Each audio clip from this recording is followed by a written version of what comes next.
Does the life of citizens have any value, or is everyone a potential sacrificial lamb for a larger purpose? If you die during a protest for statehood in Ladakh, are you a martyr for the cause, or should there be accountability and justice? If you die at a political rally for a big time movie star, should the star be allowed to build the bedrock of his political ambitions on your buried remains, or should he be taken to task for irresponsibly causing your demise? That's what we'll be discussing in this episode of Visanalysis with me, Ankit Prasad. Two incidents in two opposite ends of the country have left as many as 44 people dead and several injured. Why did they die? And if you were to have asked them before they passed away if they were prepared to die for their respective cause, what would they have said? It's romantic, I am sure, to talk in hyperbole, to say that there are causes worth dying for, and to hail martyrdom when someone else is bearing that burden. But in this case, I think just about everyone can agree that one's life is too great a price to pay. When Ladakh had been bifurcated from Jammu and Kashmir, for instance, and given union territory status, the same Sonam Wangchuk had hailed the government of India. It's been 5 years since then, and I'll admit the decision to grant Ladakh statehood is perhaps an easier one than over in the valley in Jammu and Kashmir. Ladakh has the enemy on its doorstep for sure, but by itself it is a small population and it's not got a history of insurgency or separatism. If the threat is external, the Indian security forces are well equipped to handle it. That decision cannot, however, be forced, especially when you know that attempting to coerce this government into making such a big decision is not only futile but also counterproductive. I have seen firsthand the arrogance of the bureaucracy in Ladakh. While driving from J&K to Ladakh a few years ago, I'd had to submit myself before the all-powerful district collector to be granted entry. I remember the high-handedness of the man very clearly, and if it weren't for the fact that I was definitely at his mercy, I'd have relished saying a few sharp things to cut his ego down to size.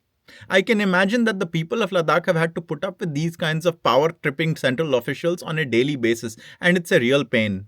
In fact, I fully believe that the government of India is wasting a great opportunity in not fast-tracking Ladakh statehood. To do so would ingratiate them with the Ladakhis and also give the people of neighbouring Jammu and Kashmir hope that when the circumstances cool, they too will be fairly restored their statehood, at which point J&K will finally truly become just the same as any other part of the country. Politically, there are many advantages for the Modi government to grant Ladakh statehood, but the reality of the matter is that the details are much more complicated and statehood is not the only demand. There are also others, including the inclusion of Ladakh in the 6th schedule that covers autonomy and self-governance for scheduled tribes, as well as job reservations for locals, the formation of the Ladakh Public Service Commission, as well as the grant of another Lok Sabha seat for Ladakh. It's a set of demands for which negotiations have been ongoing for several years now, with Sonam Wangchuk taking the lead from the protester side. Quite an amount of headway has been made, with the Government of India even notifying draft rules, but the protesting groups have not been satisfied. These groups are also volatile and highly prone to going on fasts unto death, which they do at the drop of a hat if a meeting is delayed or if their demands aren't looking like they'll be fully met. This latest flare-up, in which 4 people died, was also for similar reasons apparently, which was due to some meeting being called off. The Home Ministry says that Sonam Wangchuk incited people, mentioning the Nepal Gen Z protest, and what followed was also a mini version of that. The BJP office was set ablaze and policemen were attacked. In the ensuing self-defense and crowd control, 4 people were killed. Now, I'm very sorry, I draw a hard line at burning things down. I don't care who's taken your statehood. If your protest is going to include arson, then you've lost the moral upper hand. And I'm also not a fan of this idea that Sonam Wangchuk gets to be above the law. If he incited people which caused deaths and destruction, there is no need to protect him just because Amir Khan played him in some movie, a storyline which was perhaps the worst part of that movie. Regardless, Sonam Wangchuk has nothing to do with it if some Bollywoodie is fawning over him. He has everything to do with inciting a riotous mob though. And so if he's arrested and if sections of the stringent National Security Act are imposed and he's packed off to Jodhpur jail to cool off, then there's no need to have to justify it. This brainwave that the local police has had of claiming that he got money from the ISI is unnecessary. There are countries in the world on both sides of the democracy-autocracy divide that would pack him off without a shadow of doubt long before India did and not give a reason. Now they must charge him for causing the deaths of 4 people and make sure he pays the price for what he's caused. And then Ladakh must be granted statehood. On the other end of the country, jail is not sufficient for this douchebag Vijay. If you don't know who he is, you're not missing much. He's an actor who has decided to exploit the Tamil people's unique proclivity towards making film stars their leaders. What does he stand for? Nothing. Is he a nice guy? No, he's not.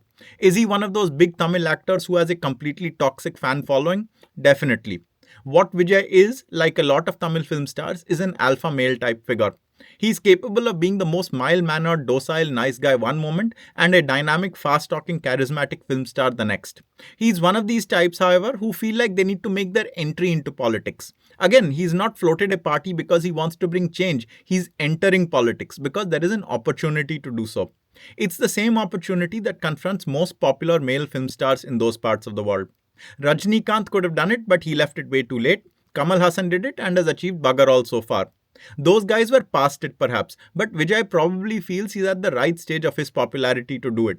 Even ideology wise, he's got nothing, only a positioning that the DMK is his political opponent and that the BJP is his ideological opponent. It's like he hired a management consultancy to launch his political career. And yet the guy was supposed to already be figuring in as a factor in a way that a poll debutant hasn't done since Arvind Kejriwal's heyday.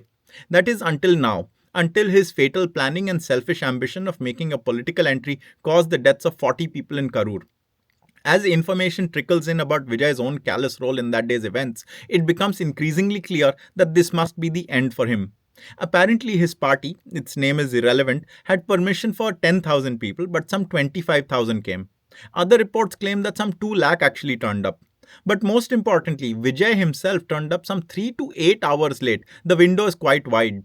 Meanwhile, inadequate arrangements were made for water and sanitation. His tour bus apparently insisted on parking in a place that was not allotted to it. He also apparently took extra time to get out of the bus. All of it was done at the planner's behest. Team Vijay did everything on their terms. Forget what the authorities wanted or what was good for the crowd. And they should have known better. Vijay should have known better. This isn't his first rally. Apparently, it wasn't even his first rally of the day. He had to have known that his appearance will have an effect on the crowd.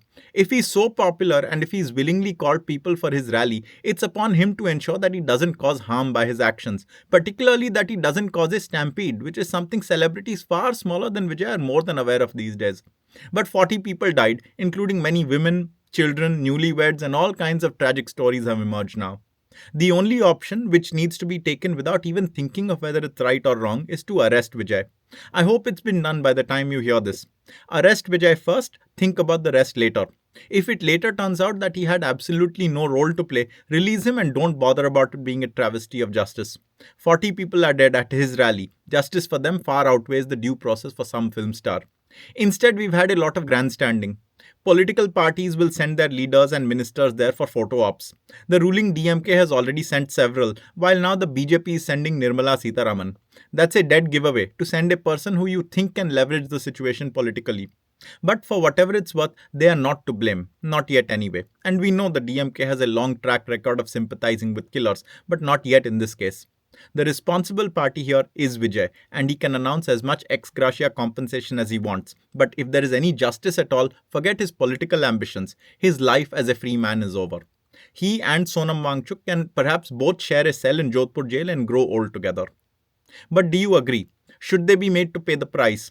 Or should Sonam Wangchuk be freed because he's famous and is battling for a good cause? And should Vijay be allowed to continue politicking because he's popular, like how the Royal Challengers Bengaluru will play this coming IPL in the memory of the people they caused the deaths of because of their impromptu title celebration? What's your view? Share it in the comments and don't forget to subscribe to Visanalysis for future episodes. That's all from me, Ankit Prasad, for the moment. I'll see you again very soon.